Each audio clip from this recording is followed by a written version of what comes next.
আসন্ন লোকসভা নির্বাচনে কোচবিহারের তৃণমূল মনোনীত প্রার্থী জগদীশ চন্দ্র বর্মা বসুনিয়ার জয়ের কামনায় মহামৃত্যুঞ্জয় যজ্ঞ করলেন অভিজিৎ দে ভৌমিক। ইতিমধ্যেই তিনি গোটা কোচবিহারে 101টি মন্দিরে পুজো দিয়েছেন। এরপর আজকে তার এই মহামৃত্যুঞ্জয় যজ্ঞ।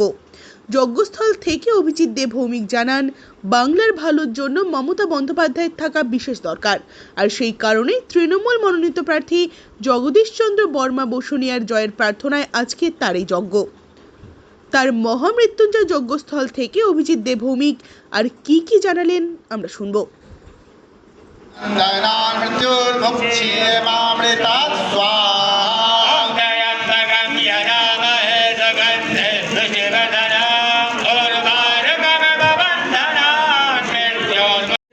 বলেন।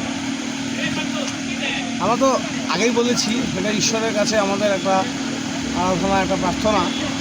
মহামৃত্যুঞ্জয় যজ্ঞ যদি শিব পুরাণে দেখেন তাহলে প্রচণ্ড শক্তিশালী এবং রুদ্রযজ্ঞ, যেটা মোস্ট পাওয়ারফুল শিবের যজ্ঞ, সেটা হচ্ছে। কালকে এত বড় ভয়ানক ঝড়ের মধ্যে আমরা যে পুনরায় এটাকে নির্মাণ করতে পারবো সেটা ভাবতে পারি। একদিকে এখানে প্রাকৃতিক এই দুর্যোগ, প্যান্ডেল সব লণ্ডভণ্ড হয়ে গেল, আরেকদিকে নিষিদ্ধ আমানিকের তাণ্ডব, মন্ত্রীর ওপর হামলা, গাড়ি ভাঙচুর, মাস্তান, ক্রিমিনাল, টাকা, চারিদিকে এই ভয়ঙ্কর দুরবস্থার মধ্যে থেকেও প্রকৃত ধর্মটা করা যায়, সেটা আমরা একটা পরিবেশ দেবাদিদেব মহাদেব আমাদের তৈরি করে দিলেন এবং সেখানে সুন্দরভাবে থেকেই পুজো চলছে। এখানে সকালে প্রথমে আমাদের এখানে শিবের প্রাণ প্রতিষ্ঠা হলো শিরডি সাই মন্দিরে। এটা আমাদের অনেকদিন আশা ছিল, সেই আশাটা পূর্ণ হলো। আর অভিষেক হলো বাবা। তারপরে 1,25,000 যে জপ যেটা হওয়ার কথা ছিল সেটা আমাদের 101 জন পুরোহিত তারা করলেন। কাশী থেকে, বেনারস থেকে 11 জন পুরোহিত এসছেন। এছাড়া মৈথিলি থেকে এসছেন, বিহারের বিভিন্ন প্রান্ত থেকে, বাংলার বিভিন্ন প্রান্ত থেকে, আমাদের কুচবিহার বিভিন্ন জেলার বিভিন্ন প্রান্ত থেকে মোট 101 জন পুরোহিত এটার কাজ সম্পাদন করছেন এবং আমরা খুব ভালো লাগছে। মন স্নিগ্ধতা পাচ্ছে, পবিত্রতা পাচ্ছে। মনে হচ্ছে যে 19-এর নির্বাচন আমাদের কাছে পেরিয়ে যাওয়াটা আর কোনো কষ্টের হবে না।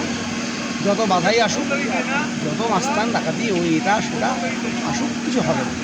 একটাই তো কামনা, মমতা বন্দ্যোপাধ্যায়ের প্রার্থী জগদীশ বসুনিয়ার জয়, এই একটাই তো কামনা ঈশ্বরের।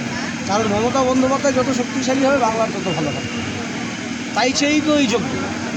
মমতা বন্দ্যোপাধ্যায় যত ভালো হবে, মমতা বন্দ্যোপাধ্যায় যত শক্তিশালী হবে বাংলার তত ভালো হবে। বাংলার মানুষের ভালোর জন্যই তো এই যোগ্য। মমতা বন্দ্যোপাধ্যায় শক্তিশালী হবে যদি কুচবিহারে এমপি জিতে যাই, সেই এমপি জেতার জন্য মানুষের কাছে প্রার্থনা করছি। অধার্মিকরা যাতে ধর্মের আড়ালে ধার্মিকদের ভোট ঠকিয়ে নিয়ে যেতে না পারে, অধার্মিকরা ধর্মের আড়ালে মানুষকে ঠকিয়ে যাতে ভোট নিয়ে যেতে না পারে, তার জন্য প্রকৃত ধার্মিকদের এই মহামৃত্যুঞ্জয় যজ্ঞ।